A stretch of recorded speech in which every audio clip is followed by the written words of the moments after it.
empatía es darse cuenta de lo que sienten las personas, ponerse en su lugar y cultivar la relación con variedad de personas. Motivación usando nuestras preferencias más profundas para encaminar nuestros objetivos, tomar iniciativas, ser eficaces y perseverar a pesar de contratiempos y frustraciones. Habilidades sociales, emociones con buenas relaciones, interactuar fluidamente con habilidad para persuadir, dirigir, negociar y resolver conflictos, cooperar, trabajo en equipo. Todos tenemos dos mentes, una que piensa y otra que siente.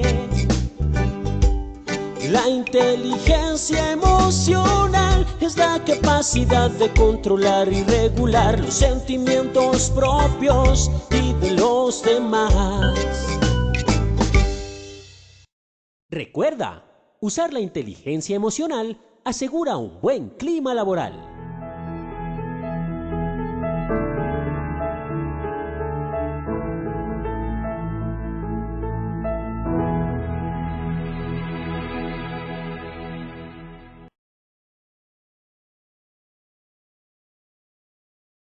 Muy buenos días para todos nuestros asistentes. Soy Yolima Guzmán y les doy la bienvenida a este taller web Escuela de Enseñanza y Aprendizaje de Salud Psicosocial Creciendo Juntos, sesión número 22, Prevención de la Fatiga. Positiva se enorgullece de acompañarlos activamente a todos los colombianos en estos procesos educativos. Estoy segura que este será un espacio de mucho conocimiento. Y el día de hoy le doy la bienvenida a la doctora Dayana Carolina Lago Felipe. Ella es psicóloga en gestión humana y desarrollo organizacional, especialista en seguridad y salud en el trabajo, con experiencia en los diferentes enfoques en talento humano, liderando procesos de fortalecimiento de la calidad de vida de todos los colaboradores, entre los que se encuentra tanto el clima laboral y la gestión integral del riesgo psicosocial, gestión del cambio, bienestar social y laboral, desarrollo integral de competencias y de estilos de liderazgo, como del sistema de gestión de seguridad y salud en el trabajo en el marco de entornos laborales saludables. Bienvenida, doctora Dayana. Bueno, muchas gracias. Bueno, bienvenidos todos hoy nuevamente a un taller web importantísimo. Hoy vamos a estar hablando de la fatiga y vamos a estar revisando cuáles son esas claves que podemos tener en cuenta para que la fatiga no sea un problema para nuestra salud, teniendo en cuenta que eso es un proceso natural, ¿no?, de nuestro cuerpo también. Entonces, pues quédense con nosotros, vamos a estar hablando diferentes temas en relación a la fatiga. Entre ellos vamos a hablar un poquito de la relación entre la fatiga y el sueño. Vamos a ver la definición, las causas, qué es lo que nos lleva a sentirnos fatigados, los síntomas, cómo se transforma nuestro cuerpo cuando estamos en un estado de fatiga, el sueño como tal, qué podemos hacer en relación a la higiene del sueño y esas recomendaciones que tanto desde la organización como desde el individuo, desde nosotros mismos y desde nuestro autocuidado, podemos aplicar para que la fatiga no vaya a generarnos mayores problemas, para que ésta logre recuperarse y no se nos convierta en una patología más adelante. Entonces, bienvenidos y vamos a iniciar. Bueno, lo primero que tenemos que saber es que la fatiga es un estado de disminución de la capacidad para el trabajo producido por una actividad excesiva. Entonces, cuando todos estamos extenuados porque hemos ya trabajado muchísimo, porque hemos pasado horas y horas trabajando sin descansar, nuestro cuerpo comienza a enviarnos alertas diciéndonos hay que apagarnos un poquito, nos empieza a decir, se cansa y nos empieza a decir, este es el momento en el que ya no tenemos más energía y es el momento en el que tenemos que hacer una pausa para poder recuperar esa energía que el cuerpo ha perdido. Entonces, Parte de la fatiga es sentirnos un poco agotados físicamente. Es todo trabajo, requiere energía, eso tenemos que saberlo. Es algo natural, es algo que siempre va a estar con nosotros, porque de hecho la fatiga no es únicamente lo que sucede con nuestro cuerpo como seres humanos. De hecho, la fatiga es un tema que nos agobia a todos, pero desde incluso los materiales físicos, lo que no está vivo, también tiene fatiga, también adquiere estados de cansancio y de agotamiento, producto de una fuerza ya excesiva por la que han tenido que atravesar. Entonces, todo material se desgasta, todo material llega a un momento en el que después de haber pasado por un ejercicio fuerte, pierde energía y luego vuelve otra vez a su estado natural, luego de haber ya pasado por ese proceso de recuperación.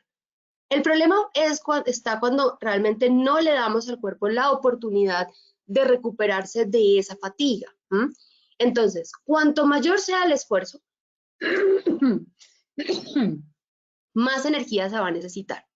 Y cuanto más energía se vaya a necesitar, más fuerte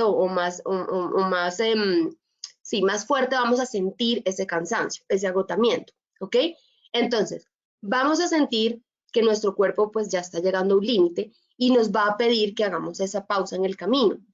Cuando el esfuerzo no se puede mantener, ¿ok? Cuando ya definitivamente seguimos, porque ustedes saben que a veces estamos en un momento donde sabemos que el desgaste físico y mental está, pero que podemos dar un poquito más y presionamos hasta que realmente decimos, bueno, ya este es mi límite y definitivamente aquí ya no puedo mantener el esfuerzo. Ahí es donde aparece la fatiga como un signo de alerta.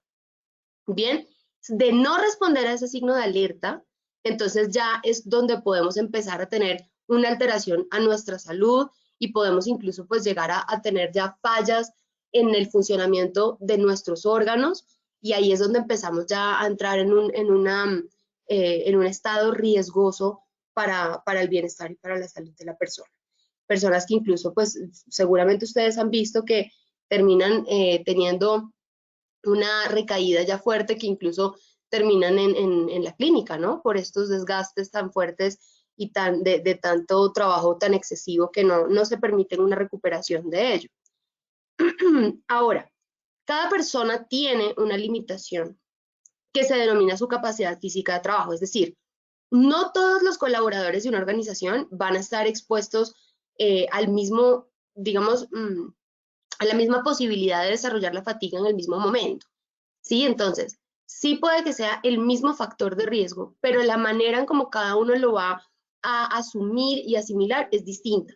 Cada colaborador tiene una capacidad distinta. Entonces, sí tenemos que tener en cuenta esas características individuales de las personas. Por ejemplo, personas que puedan llegar a tener ya en casa un gasto energético importante, que por otras actividades extralaborales tampoco están consiguiendo un descanso después de la actividad laboral, o personas que tienen unas condiciones de salud que les demandan energía física durante el día, ¿sí? Solamente la patología le demanda energía física porque el cuerpo está luchando contra esa patología. Por ejemplo, personas con cáncer que pueden trabajar, son funcionales, pero su cuerpo está constantemente en un gasto energético fuerte porque está pasando por un proceso de recuperación. Entonces, esas personas tienen unas condiciones individuales a otras personas que tal vez no tengan estas características y van a tener unas limitaciones diferentes. Entonces, aquí la primera recomendación es que, nuevamente, como lo hemos hecho en otros espacios, conozcamos a la población, sepamos quiénes están allí presentes, con quiénes estamos trabajando, cuáles son sus necesidades individuales, para que podamos entender de qué manera estas personas pueden verse más o menos afectadas por una exigencia fuerte en el tipo de actividad laboral que se desarrolla. Bueno, entonces, para entender qué es luego la fatiga crónica, porque hasta aquí estamos en un estado normal, un desgaste normal y natural. Cuando no respondemos a ese signo de alerta, bien, y cuando la fatiga ya empieza a tener alteraciones en la salud, y cuando esta se vuelve recurrente, es decir, que no le damos al cuerpo en ningún momento un espacio de recuperación, incluso después de haber tenido una crisis en salud, aparece el estado de fatiga crónica. En este caso nos vamos a centrar también en fatiga mental, teniendo en cuenta que es uno de los indicadores más importantes dentro de la fatiga, aparte pues de la fatiga física. La fatiga física aparece también, pero también puede aparecer, por ejemplo, cuando el trabajo es exigente físicamente.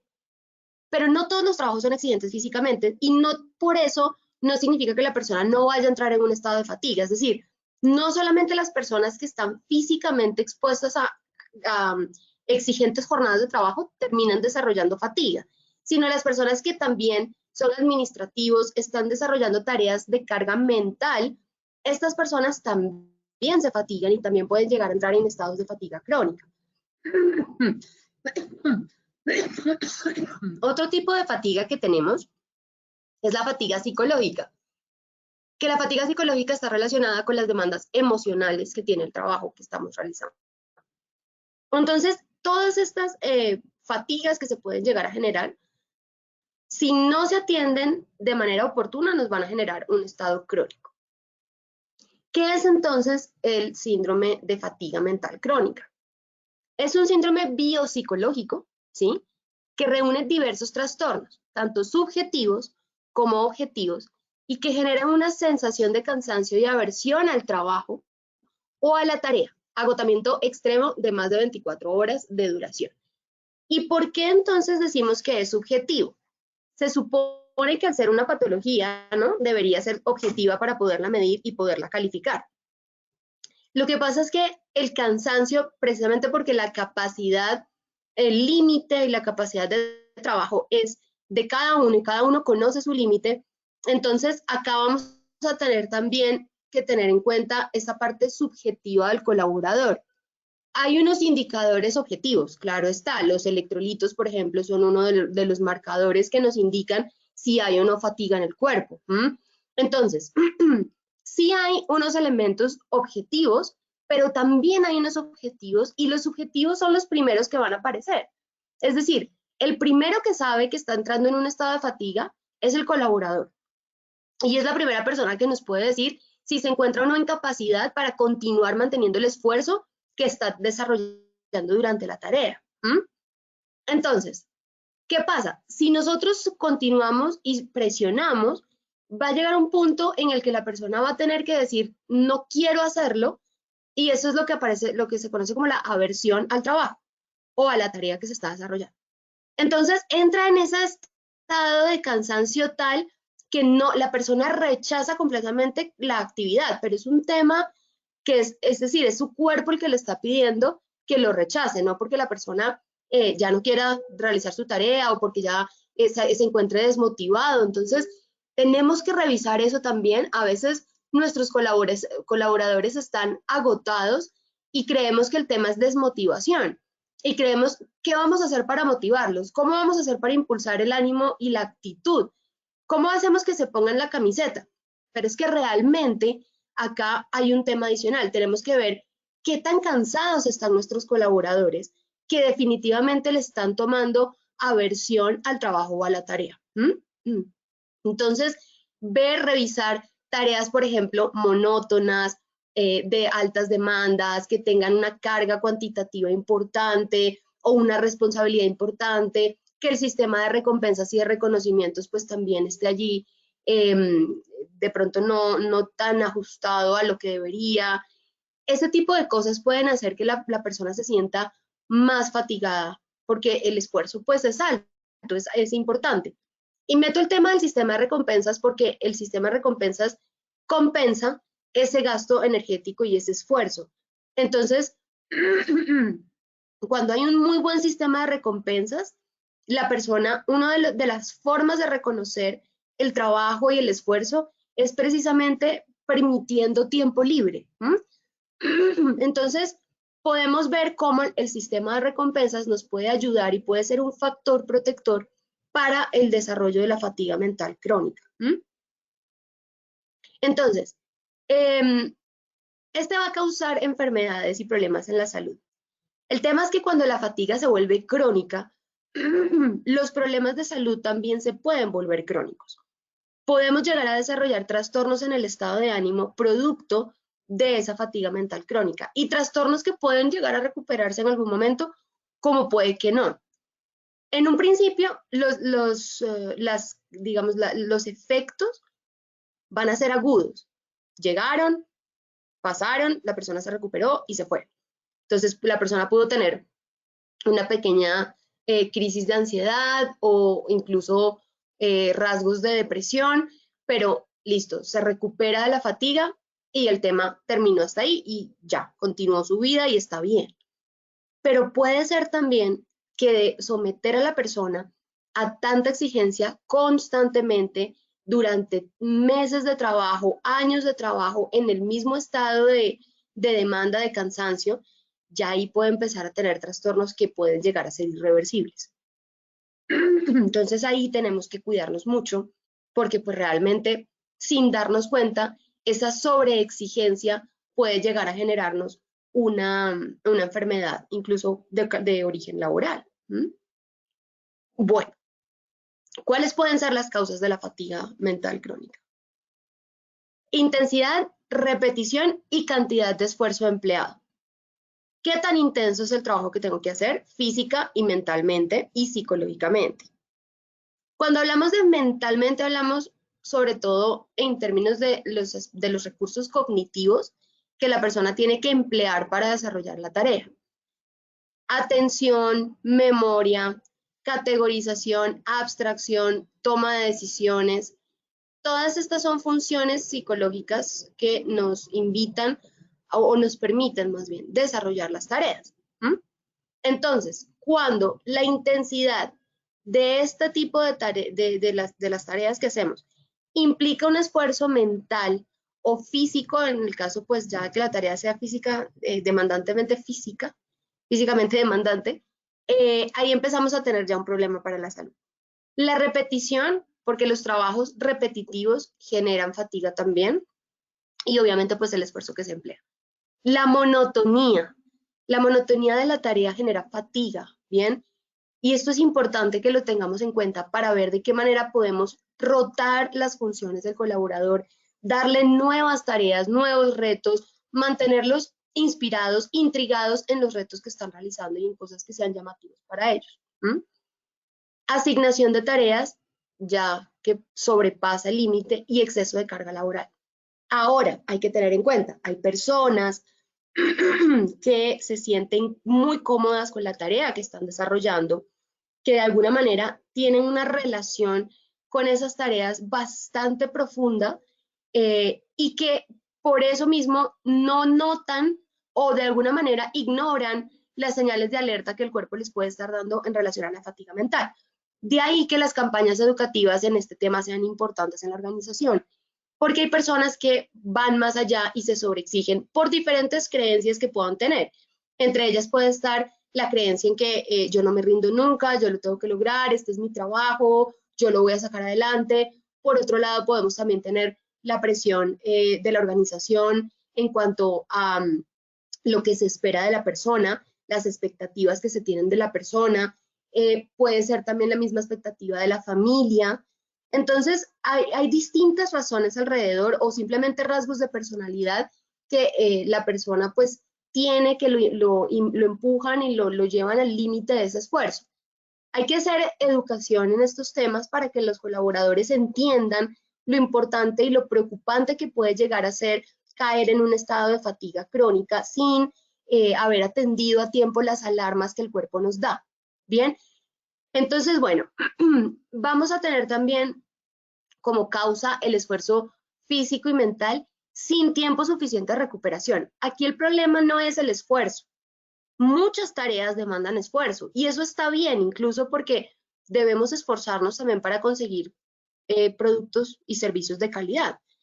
Y también porque de alguna manera eso es lo que nos mantiene a nosotros con una buena realización personal y una motivación. Es decir, en la medida en que yo me esfuerzo y veo mi producto y veo que es reconocido y es tenido en cuenta y la gente está contenta con eso que se hizo, pues en esa misma medida mi satisfacción personal y la realización personal se incrementa. Entonces, eso no está mal. El tema es cuando la persona no se da el tiempo suficiente de recuperación, cuando no atendemos al cuerpo y cuando no escuchamos que el cuerpo nos está diciendo alto, hay un desgaste, hay un cansancio, ahí es donde empezamos a tener ya dificultades. Entonces, esto está asociado a las extensas jornadas de trabajo, pero también a los hábitos de vida saludable que la persona pueda tener. Entonces, ¿qué tanto duerme? ¿Cómo duerme? ¿Qué alimentos consume? Para saber si la calidad de sueño es la más apropiada o no. ¿Qué tiempo sacan para ellos? ¿Cómo administra su tiempo libre?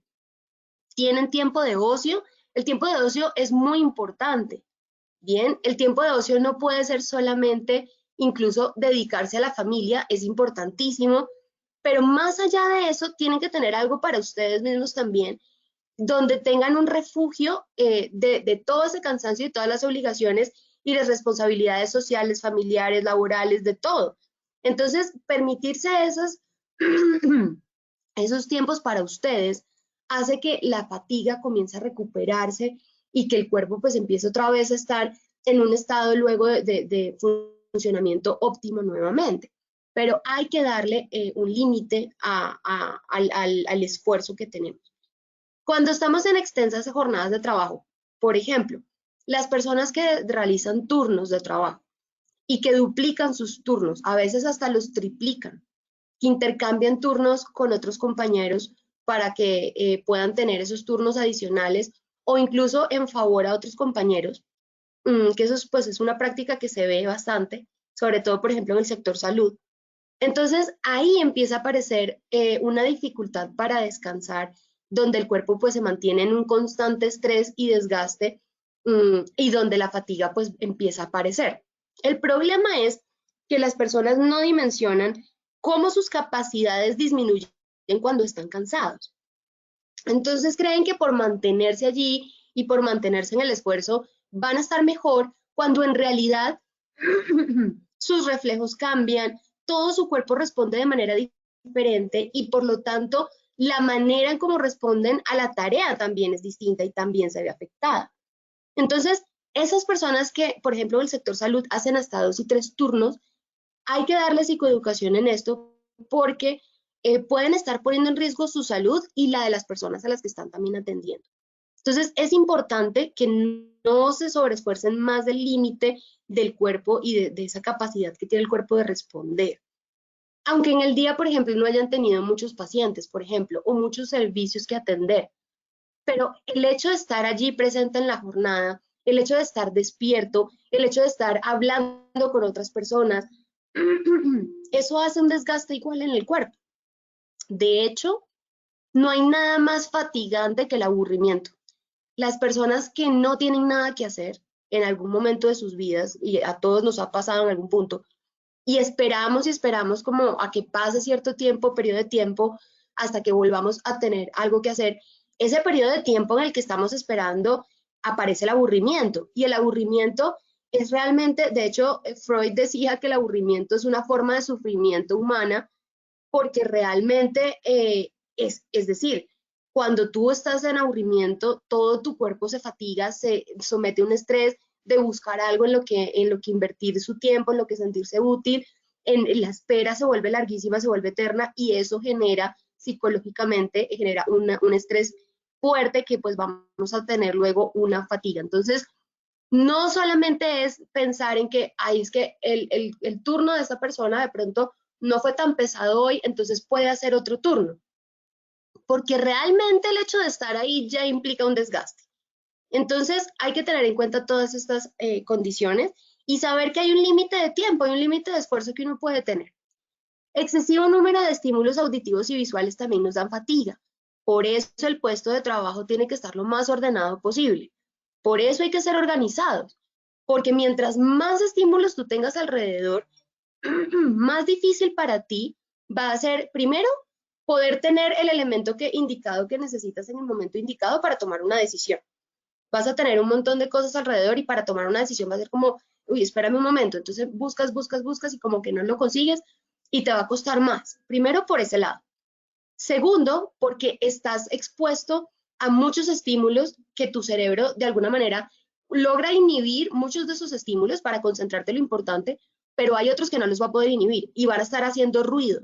Entonces van a generarte más fatiga porque el cerebro tiene que hacer un esfuerzo adicional por focalizar su atención en esos estímulos que son claves e importantes para el momento y para esa decisión que vas a tomar. Entonces, eso también, cuando la persona está sobreexpuesta, incluso miren, por ejemplo, los colores del entorno laboral. Las personas que están rodeadas de colores intensos, por ejemplo, el rojo, el amarillo, el anaranjado, durante mucho tiempo, son personas que comienzan también a sentir fatiga visual, empiezan a sentir fatiga mental y empiezan a sentirse cansados, ¿bien? Entonces, lo recomendable es, por ejemplo, aquellas marcas que utilizan sus colores corporativos como parte de la decoración de la oficina, tengan espacios también donde esos colores se atenúen, si son colores brillantes, y donde puedan jugar con esa mezcla de colores donde la persona reciba una estimulación muy sutil de la marca, pero que también haya colores que ayuden a descansar y a concentrarse. Eso es importante. Una buena práctica también puede ser tener un salón específico para ese descanso, donde las personas puedan retirarse unos minutos durante el día y tener un descanso que recupere la fatiga. De hecho, aquí no es cuestión de cuánto descansas, sino que ese descanso, esas pausas las puedas hacer y sean pausas donde realmente te recuperes, ¿no? De calidad. Y otra de las causas son las inadecuadas condiciones en el puesto de trabajo, como por ejemplo no tener los recursos o las herramientas suficientes. Entonces tengan en cuenta que en la medida en que haya esfuerzo, pero yo tenga los recursos para hacerlo, en esa misma medida la fatiga pues no va a ser tan fuerte. Los recursos, hablando también de las habilidades de las personas. Hablamos de recursos también cuando hablamos de competencias. Entonces, si yo tengo un colaborador en un puesto de trabajo para el que no está preparado, donde no ha recibido el entrenamiento suficiente, donde no tiene el conocimiento para hacer ese trabajo, va a ser muy difícil que este colaborador pueda responder a la tarea sin un desgaste extra, que va a ser costoso para la organización y costoso para el colaborador. Entonces, ahí también es donde empezamos a ver cómo desde el proceso de selección tenemos las claves para prevenir fatiga en la población, para prevenir desgaste en la población y prevenir alteraciones en la salud. Cómo desde el momento en el que estamos pensando en el puesto de trabajo para esa persona que va a llegar, cómo podemos también estar previniendo estas condiciones. Fíjense lo que les digo, los colores del entorno, desde la infraestructura, desde el entorno de trabajo, desde ahí ya podemos empezar a hacer prevención de estas alteraciones en salud. Entonces, fíjense cómo todo pues va cuadrando, ¿no? Es como una máquina que se va engranando pieza por pieza y todo lo que hacemos en la organización pues va en relación a la prevención de las condiciones de las enfermedades laborales y de los accidentes de trabajo. Entonces, entre la jornada laboral y el sueño y el trabajador, hay unas relaciones que se dan que nos pueden derivar en estados alterados de salud, de conciencia y demás. Entre la jornada laboral y el sueño, podemos ver cuando estas no se dan de forma adecuada o no tienen una relación saludable, vamos a ver que se da la privación forzada de sueño. La privación forzada de sueño es cuando yo mismo le impido a mi cuerpo dormir el tiempo que necesita dormir. Entonces, si por ejemplo yo soy madre cabeza de hogar, ¿sí? Trabajo a tiempo completo y además estudio por las noches y además llego y tengo que preparar el almuerzo y el desayuno para el día siguiente, la lonchera de mi hijo, alistarle, revisarle las tareas y ver cómo está todo. Fíjense que de alguna manera mi estilo de vida me va a llevar a tener una exigencia muy fuerte que yo voy a tener sí o sí que garantizarme un espacio de sueño donde yo me pueda recuperar de eso. Pero si yo me privo de esa capacidad o esa oportunidad de dormir y yo no me recupero por estar estudiando, por ejemplo, hasta altas horas de la noche. Entonces, lo que hago es que resuelvo con un Red Bull, por ejemplo, pues realmente lo que yo estoy haciendo es privar al cuerpo de ese sueño que tiene que tener. Estoy alterando el ciclo circadiano, que es ese ciclo que me permite a mí dormir durante la noche y estar despierto durante el día. Y las personas que lo invierten, pues el cerebro es fantástico y se adapta a muchas condiciones y pues se puede adaptar también a dormir durante el día y estar despiertos durante la noche. Pero bueno, el ciclo es ese. Durante las 24 horas pasamos aproximadamente 8 horas durmiendo y el resto en vigilia. Entonces, esa privación de sueño que nos damos a nosotros mismos, pues nos va a generar una imposibilidad para recuperarnos de esa fatiga. Entre el trabajador y el sueño, cuando ya se da esa privación de sueño, aparece la fatiga, ¿sí?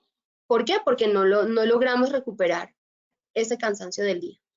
Y entre la jornada laboral y el trabajador, cuando no se da adecuadamente el sueño, no logramos hacer una recuperación de la fatiga, vamos a caer en accidentes laborales. ¿Por qué? Entonces aquí es donde quiero que veamos estos síntomas que son fundamentales. ¿Qué pasa con el cuerpo cuando no dormimos? Miren, no es clara en este momento todavía la relación exacta que tiene cada una de las fases del sueño con el cuerpo y con lo que hace en el momento en el que está durmiendo. Hay estudios, sabemos algunas cosas, sabemos que durante las primeras fases del sueño el cuerpo se conecta muchísimo en buscar recuperarse del desgaste físico, de la parte musculoesquelética, y más profundamente en el sueño se dedica a los temas de funciones cognitivas y psicológicas, ¿no? Eso pues lo sabemos, pero realmente sigue siendo de alguna manera como un tema en estudio y sigue siendo un tema en investigación fuerte el sueño como tal. Pero ¿qué pasa y que sí hemos descubierto? Cuando el cuerpo no tiene el descanso que necesita, entonces vamos a empezar a sentir que los párpados nos pesan, vamos a necesitar, se van a resecar los ojos, vamos a sentir tics en los ojos, vamos a sentir que nos cuesta y nos rascamos los ojos, vamos a sentir una sensación de cansancio que no nos va a dejar ni siquiera la posibilidad de pararnos de una silla, vamos a sentir cabeceo constantemente, vamos a tener, y ahí es donde empieza lo peligroso, la presencia de microsueños. Entonces puede ser que tú seas un colaborador administrativo donde un microsueño en el puesto de trabajo no sea tan riesgoso, pero ¿qué tal si eres un operario de máquina o si eres un conductor de un vehículo? Entonces ahí los microsueños ya empiezan a tener otro tipo de connotación mucho más importante. Puede derivar en accidentes. A cualquiera nos puede pasar, pero sabemos que hay ciertas labores donde los microsueños son aún más riesgosos que en otras. Lo importante es que los tengamos presentes y no los subestimemos. Es más, no sobreestimemos nuestras capacidades luego de un desgaste físico importante de trabajo, ¿ok? Dolor de cabeza con tensión muscular, mareos, alteraciones sensoperceptuales. Las personas que se privan de sueño durante días, que pueden pasar 48 horas sin dormir, comienzan a tener alteraciones sensoperceptuales a tal nivel que pueden llegar a alucinar, a escuchar cosas que no están pasando, a incluso alucinar olores, sentir que algo huele a quemado, por ejemplo, o empiezan a alucinar sombras y figuras, y no necesariamente se les puede dar un nombre. No todas las alucinaciones son claras y definidas. Hay algunas alucinaciones que son abstractas, que no sabemos exactamente qué es lo que estamos viendo. Podemos ver sombras, podemos ver manchas de colores, podemos sentir que hay algo ahí, pero no sabemos exactamente qué es lo que estamos sintiendo. Esas son alteraciones sensoperceptuales. Entonces ahí es cuando uno escucha como, no, tengo que ir a descansar porque siento que me estoy volviendo loco. Realmente pasa mucho. Mentales y cognitivos, vamos a tener dificultad para concentrarnos. Mientras más desgaste, más dificultades en atención. Vamos a tener elevación del pensamiento. Vamos a tener, y puede pasar que nos volvamos verborréicos, es decir, que hablemos y no podamos parar, o puede ser por el contrario, que tengamos fuga de pensamiento donde realmente nos vayamos, ¿sí? Nos elevemos y no estemos presentes en lo que estamos haciendo. Dificultad en recordar lo que se estaba haciendo. Hay un tema dentro de nuestro pensamiento, se llaman las funciones ejecutivas, es parte de nuestras capacidades neuropsicológicas, y esas funciones, dentro de esas funciones encontramos una que se llama la memoria de trabajo. Y la memoria de trabajo es lo que nos permite a nosotros saber qué estamos haciendo, en qué vamos. Por ejemplo, si ustedes están haciendo algo en este momento, paran, van a hacer otra cosa y vuelven, saber en qué estaban exactamente, eso es la memoria de trabajo, ¿sí? Entonces, eso también se va a ver afectado, es decir, que nuestra capacidad para mantenernos haciendo lo que debemos hacer, pues se va a ver afectada. Vamos a tener un déficit en la comunicación de información importante porque precisamente al fallar la atención va a fallar también qué es lo que debemos nosotros hacer, decir, en qué momento, cómo. Entonces, se nos va a pasar cosas, se nos van a ir de las manos ciertas cosas importantes y eso nos va a traer un déficit en la comunicación. Entonces, imagínense lo que en un equipo de trabajo puede llegar a pasar si la comunicación nos falla. Personas que digan, ay, yo pensé que te había dicho y no, resulta que no te lo dije. Eso es importante tenerlo en cuenta porque definitivamente va a afectar el funcionamiento de un equipo. Déficit en la anticipación de eventos y acciones. Y esto es importante en la medida en que la anticipación nos permite a nosotros planear y responder oportunamente a situaciones que pueden salir mal. Entonces, ¿qué pasa si nosotros tenemos un déficit en la anticipación de eventos y acciones? Lo más posible es que no podamos reaccionar oportunamente y podamos tener o errores importantes en la tarea o incluso un accidente laboral. Entonces, el déficit de anticipación también es claro que pues no es saludable y pues no solamente, es decir, son cosas que hay que ponerle cuidado. No hay que subestimarlas. Eso nos va a llevar también a una dificultad para tomar decisiones, pues incurriendo en un mayor riesgo de error, por lo que les estoy diciendo, en la dificultad para anticiparnos. Entonces, como no nos podemos anticipar, podemos tener una decisión A o B, y pues no tengo la capacidad de llegar a entender cuáles serían las consecuencias reales de uno o del otro. Por más informado que esté, por más capacitado que esté, lo que pasa es que mental y cognitivamente hay un desgaste que me dificulta tener a cabo esa función. Entonces me va a costar anticipar y voy a tomar seguramente una decisión basada en lo que creo recordar de información, en lo que mi instinto me dice, pero que posiblemente tenga una mayor probabilidad de error. Puede ser que no, que salga todo bien, válido, pero pues hay una probabilidad de error que se incrementa. Cometer errores procedimentales en la tarea que se desempeña y obviamente puede llevarnos a que no hagamos lo que tenemos que hacer, en términos de procedimiento seguro, y que caigamos en un accidente de la tarea, es decir, que nos puede llevar a un accidente laboral o a un accidente del proceso como tal. Y finalmente las emocionales, en las que vemos que las personas están más calladas y apáticas de lo normal, tienen falta de energía, falta de motivación, mayores niveles de irritabilidad, menores niveles de tolerancia, sus estrategias de afrontamiento no son tan adaptativas, suelen evitarlo y pues al final terminan teniendo grandes dificultades para relacionarse saludablemente, comienzan a pelear, pues como dicen por ahí, hasta con la propia sombra. Entonces, eso es lo que sucede cuando hay un agotamiento tan fuerte emocional y pues no es como tal que el colaborador tenga una mala actitud o que sea conflictivo, sino que hay un desgaste que nos está diciendo, miren, ojo con esto porque la persona está expuesta a niveles importantes de esfuerzo y de desgaste que pues le está implicando alteraciones en su comportamiento. Y ahí pues ya vemos una alteración importante, ¿no? Bueno, entonces, ¿qué es lo que nos ayuda a recuperarnos de esto? El sueño. El sueño es el mejor mecanismo de recuperación de la fatiga y se genera, pues es parte de nuestro ciclo, de nuestro ritmo biológico, y es parte de lo que conocemos, como les decía, el ciclo circadiano, donde se activa en la noche y en el día se activa la vigilia. Y esto es así porque funciona con hormonas que se activan con la luz.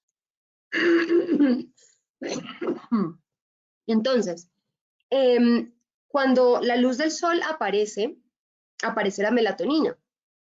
Y la melatonina, no, al revés, perdón. Cuando la luz del sol aparece, ahí es cuando nosotros entramos en estado de vigilia, ¿bien? Y cuando la luz del sol desaparece, ahí es cuando aparece la melatonina que induce el sueño. Entonces, esta hormona nos ayuda a entrar en estados ya de sueño donde podemos inhibir durante la noche esas funciones del cuerpo, funciones fisiológicas, motoras, de pensamiento, donde podemos, pues, le damos al cuerpo, al cerebro, el tiempo necesario para que trabaje y recupere todo el desgaste del día. Parte de esas funciones está en hacer una limpieza y una recuperación de las células cerebrales, donde de alguna manera recuperamos o recogemos aquellas células que pues ya no están vivas, y va recuperando y va recogiendo y va limpiando. Parte de ese trabajo que se hace ayuda también a que la persona al día siguiente pues pueda tener un funcionamiento cerebral adecuado para cumplir con las exigencias del día. Y bueno, entre otras funciones que realmente pues el cerebro trabaja casi que más durante la noche que durante el día. Y es precisamente en todo ese tipo de funciones. Hay una parte del cuerpo que siempre está despierta, hay una parte que se desconecta, que es nuestra parte motora, y por eso es que nosotros pues no nos levantamos de noche y no salimos corriendo y no hacemos cosas sin que estemos en pleno estado de conciencia. Pero también es cierto que hay una parte que siempre está conectada y tiene que ver mucho con nuestro oído. Y es un sistema en el que el cuerpo se mantiene en alerta para que cualquier cosa que pase en nuestro entorno podamos identificarla, y si necesitamos huir, pues podamos hacerlo, entonces podamos reaccionar. Así que nuestro oído y nuestros sentidos de alguna manera están alertas y siempre están pues presentes en el entorno en caso de. Lo que también tenemos que considerar es que todo cambia, por lo tanto, incluso nuestra temperatura corporal también cambia. Entre las 3 y las 6 de la mañana tenemos un nivel bajo, más bajo de lo normal de temperatura. Así que por eso en la madrugada, bueno, además de que hace un poco más fresco el clima, tendemos a sentir un poco más de frío, y tenemos que tener en cuenta eso porque pues eso genera también un desgaste adicional. Entonces las personas que trabajan en turnos de noche tienen que tener en cuenta que entre las 3 y las 6 de la mañana es un horario donde se va a sentir más el cansancio, donde va a ser más importante para el cuerpo mantenerse estimulado, por ejemplo, con luz artificial, pero que tenga el mismo efecto que la luz de día, para que el cuerpo pueda de alguna manera sentirse que está en vigilia y que pues debe mantenerse funcionando.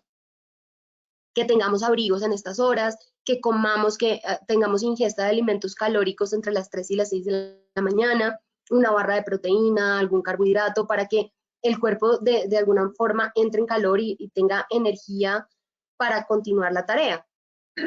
Bien, se reduce la secreción de hormonas de la vigilia durante el sueño, disminuye la presión sanguínea, cambia el metabolismo cerebral. Por eso en la noche nosotros sentimos que pensamos diferente, y es porque todo el cuerpo cambia, incluso la presión sanguínea cambia. Entonces hay que considerarlo para que cuando planeen también esas charlas o los turnos nocturnos de las organizaciones, pues los tengan en cuenta.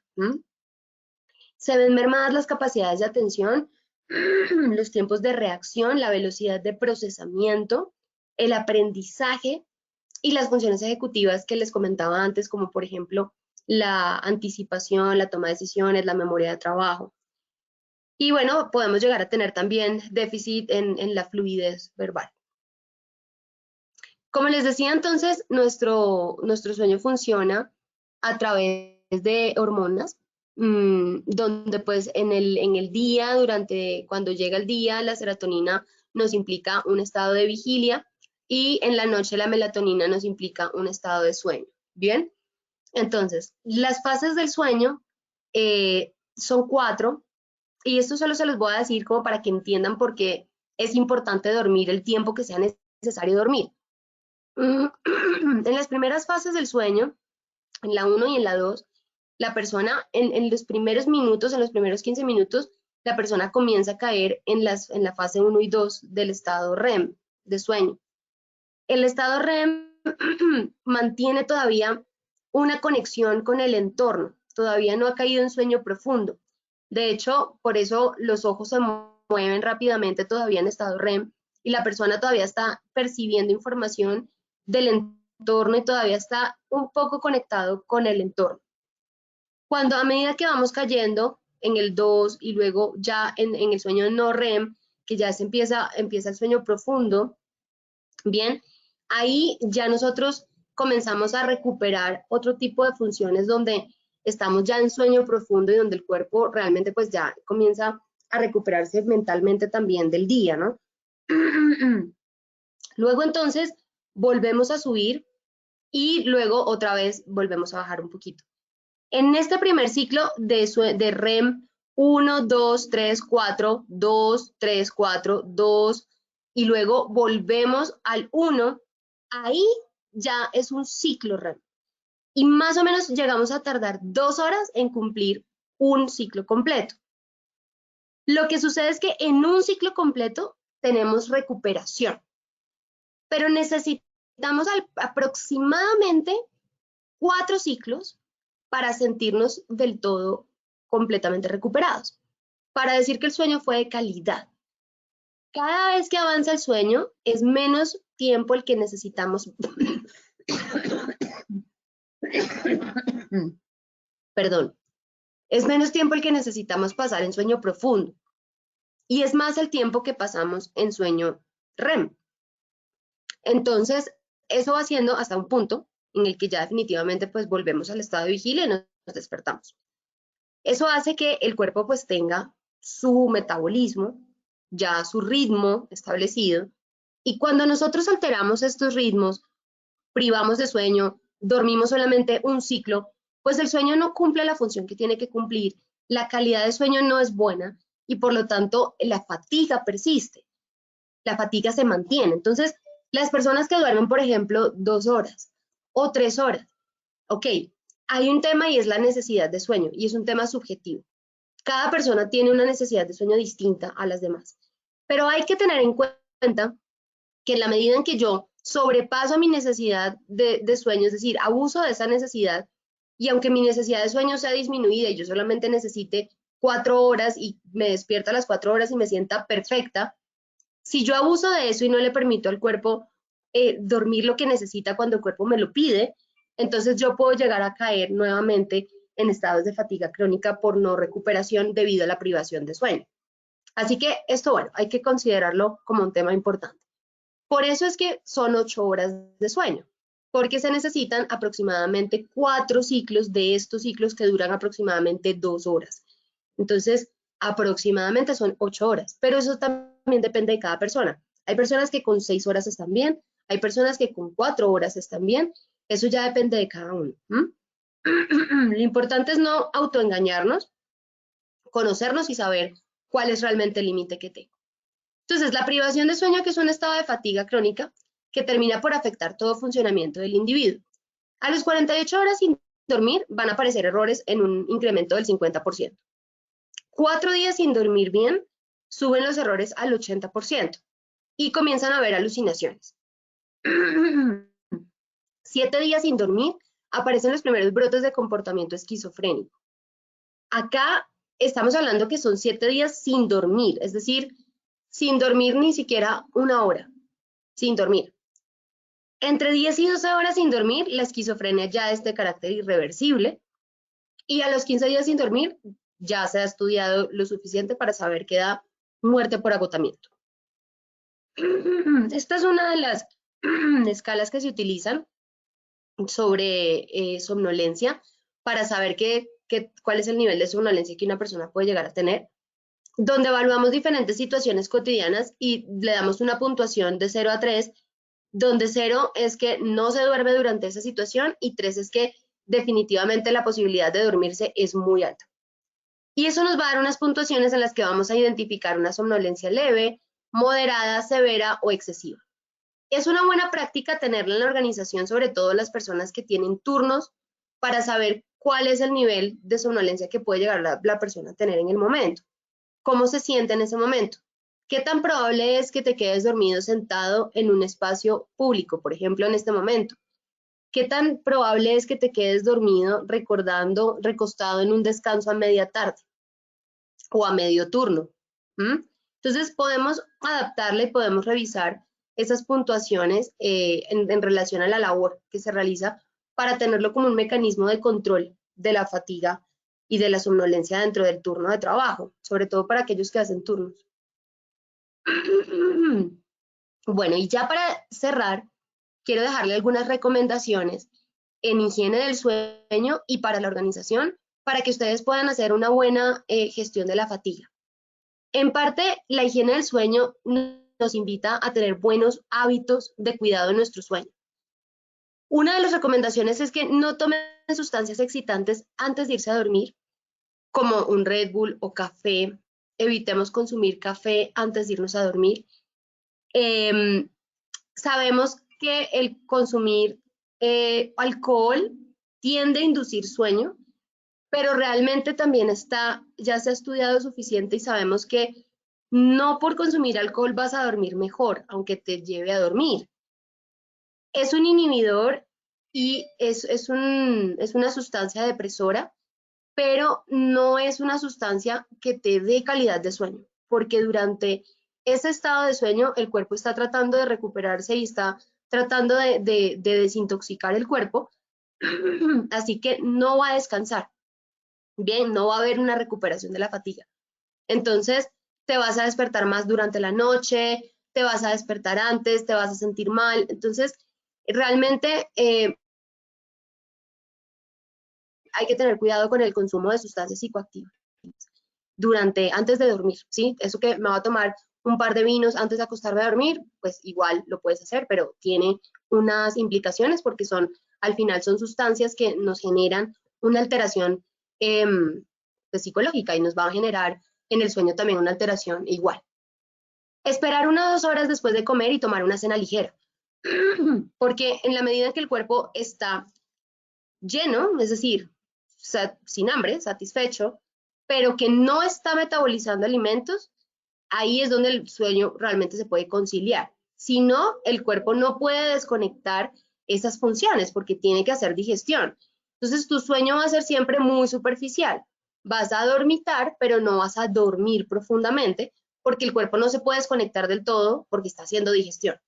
Entonces, hay que tomar una cena ligera. Ejercicio físico ayuda muchísimo a regular todas las funciones del cuerpo. Evitar siestas prolongadas durante el día. Ojo con los medicamentos que consuman, tanto los que consumen normalmente por tratamiento médico, que pueden alterar el sueño, hay que saber cuáles son, como los que consumen para dormir. Hay que mantener horarios de sueño regulares, por eso en los bebés y en los niños es muy importante mantenerles un horario de sueño regular, para que el ciclo circadiano realmente se dé y así se mantenga, ¿no? Y entonces se dé la recuperación que se tiene que dar. Nosotros igual, como hábito de sueño, debemos mantener un horario regular. Si no se consigue conciliar el sueño en unos 15 minutos estando acostados, la recomendación es que salgan de la cama, se relajen, hagan alguna actividad que les relaje y luego vuelvan a la cama. Pueden meditar, escuchar música, leer de pronto un libro, un capítulo de un libro y luego cuando ya el sueño esté volviendo, retoman otra vez y vuelven a la cama. Evitar exponerse a la luz brillante porque ya sabemos que nos activa. No realizar en la cama tareas que impliquen actividad mental. La cama es para dormir, entonces no es para trabajar, no es para estudiar. Mantener un ambiente adecuado en el cuarto, un ambiente cómodo, agradable para ustedes. Si quieren, los olores ayudan mucho. Hoy en día están muy de moda aquellas sustancias para aromaterapia y demás. Pero pues sí, realmente hay unos olores que ayudan mucho a dormir, como por ejemplo la lavanda. horarios de sueño regulares y los rituales de conductas relajantes. Y como organización, para gestionar un equipo sin fatiga crónica, recuerden tener acuerdos de tiempos de trabajo para lograr un balance entre las actividades intralaborales y extralaborales. Denle espacio a los colaboradores para tener su espacio personal. Respeto por los tiempos de los miembros del equipo. Evitemos llamadas fuera de tiempo, correos fuera de tiempo, mensajes de texto fuera de tiempo. De alguna manera esto es respeto también por el colaborador, porque en la medida en que yo respeto a la persona, respeto su espacio. Entonces, no entro a importunar en esos momentos. Optimización en el tiempo de reuniones, cumplimiento de los tiempos de jornada laboral, establecer un plan de trabajo con el equipo para que se cumplan los objetivos adecuadamente, es decir, con planeación, no estar corriendo y sobreexponiéndonos a una fatiga innecesaria. Reuniones semanales de seguimiento para que podamos anticipar oportunamente situaciones que puedan generarnos una dificultad.